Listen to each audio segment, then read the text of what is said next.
Good morning, YouTube. Today is Tuesday, April 23, and we're back to a full screen. Welcome back, Tom. And Thank you. How was your guys this weekend? It was good. Yeah, doing a lot of sleeping, Tommy? We're trying. We're fighting through it.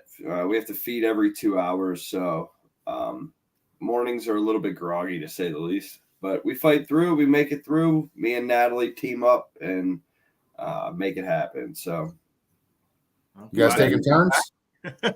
we are taking turns. We're taking turns with some naps.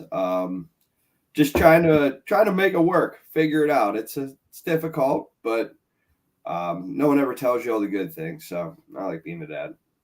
Awesome. Well, we're happy to have you back. I was sick of staring at Anthony for the whole week you were gone. So welcome. I won't blame you. We'll have to get TJ on here the next couple of weeks, maybe a guest appearance. Yeah. He's not taking any shows yet, but I'm sure we could sign him. Understood. Awesome. So we're going to continue our talk about home affordability. It is the number one thought on everyone's mind. If I want to buy a home, how do I get into it? I can afford the monthly payment. I'm good with that. I understand how it works. It's just some folks can't come up with that down payment. And we know there's plenty of low down payment programs, right? You can get 3% down conventional, 3.5% down FHA, 0% VA, 0% USDA. We have closing cost assistance programs, but let's be honest, not everyone can qualify for the closing cost assistance programs, mostly because of income limits. If you make too much money, there is no one out there to help you. That's the only way I can explain it. It's all based off of income. And by the government's definition today, you're not worth being helped if you make too much money. Is that an easy way to say it? Yeah, that's an easy way to say it. And, I think the reason behind it is they're expecting those people that do make, triple the amount of some of these other people to save a little bit for that down payment. So I think that's their whole reasoning behind the income limits. Definitely is. And we know how life can be, especially today. No one can save money, it feels like. So there is an option out there.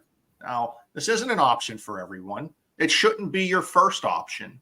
But if you come to us and you say, the only thing holding me back from living the American dream, getting in a home so you can turn that home into wealth, you're allowed to pull from your 401k. I said it. I can't believe I said it, but you are allowed to pull from your 401k.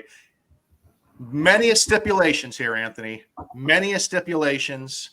You probably need to talk to a financial advisor if this makes sense for you. You probably have to be a first-time home buyer to do it, but you can pull from your 401k. What do you think, Yes, Anthony? you can. Yeah, so, essentially, when you pull from the 401k, you can use those funds for down payment and closing, but, most of the time you're going to end up borrowing against your 401k so that you take no penalty. So, talk to your financial advisor, Yes. But you definitely want to utilize that. You can't utilize it when you're dead. So why not utilize it while you're living? So especially if you're young. It's definitely a better choice if you're younger because you're going to have the time to make that up. Hypothetically, again, talk to your financial advisor. But you can borrow from your 401k. It's going to be pretty much a loan against yourself.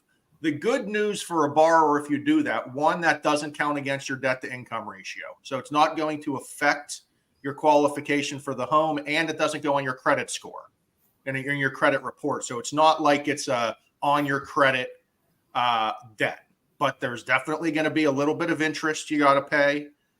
You may not be able to put back into your 401k until that loan is paid off. Every employer has different rules and regulations. You have to reach out to your specific 401k provider if you're looking to do this. And Tom, again, we're saying it's not the number one option, but the way housing prices continue to go up, to get in a home that home can turn into long-term value, it could make sense to some borrowers out there. And I think it's a widely unknown item that if you're sitting there with a 401k, you can potentially utilize that to purchase a home.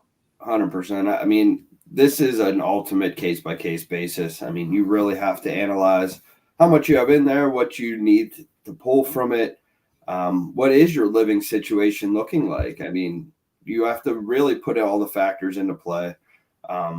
People that are doing this are mostly younger and want to get in the house, like you said, to build that equity. So I do think it is a viable option for those people. But again, it's not for everybody. You need to talk to us and see what the best option is so we can help guide you in that direction.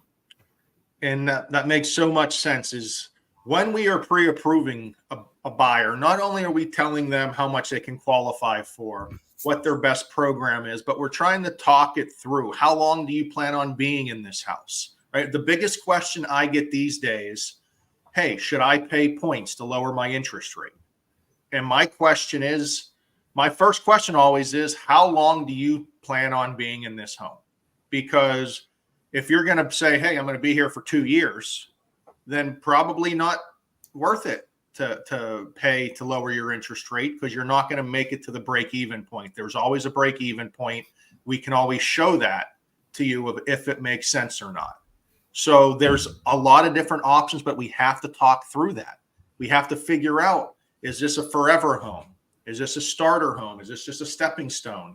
Whatever it may be, because not everyone's the same. And not every scenario is the same. And just because your neighbor or your best friend did something with their mortgage doesn't mean it's the best option for you.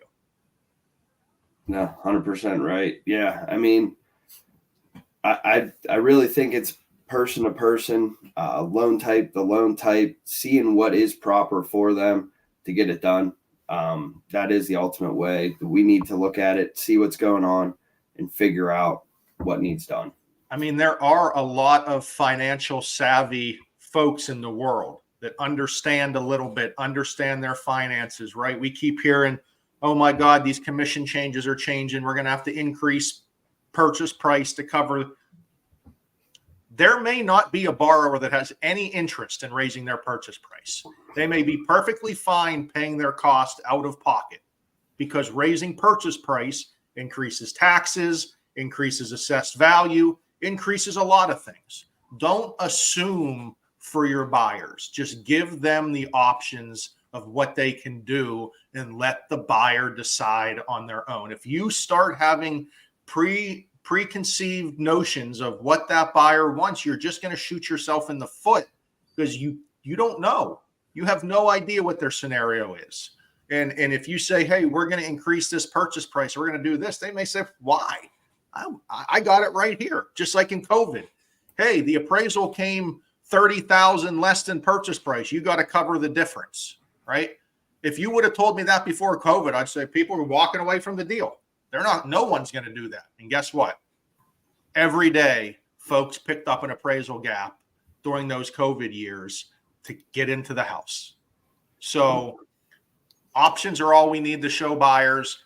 Let them decide for themselves. They're definitely smart enough. I mean, give them the option, let them decide for themselves. It sounds cliche, but everything we do, it's all in the numbers. I mean, it's a numbers game. We show them the numbers, give them the different options, and they ultimately decide what's going to be best for them with our direction. It's that simple. It all starts with pre-approval, though. Give us a call, get the pre-approval done. Credit's good for 120 days. That's 4 months. Not a big deal. That's how you got to do business moving forward. No. Yeah. Any final words, Mr. LaPera? Yeah. Definitely make sure you consult with your loan officer. And if you're an agent, a loan officer is going to be needed more than ever to work out these numbers to make sure everything is in line and works for your client whenever you guys are putting that offer in. Yep. And more than likely, that offer is going to come out of nowhere. It's going to be on a weekend. It's going to be on an evening. It's going to be at a time that you need numbers quickly, and you need to count on a loan officer to give you that.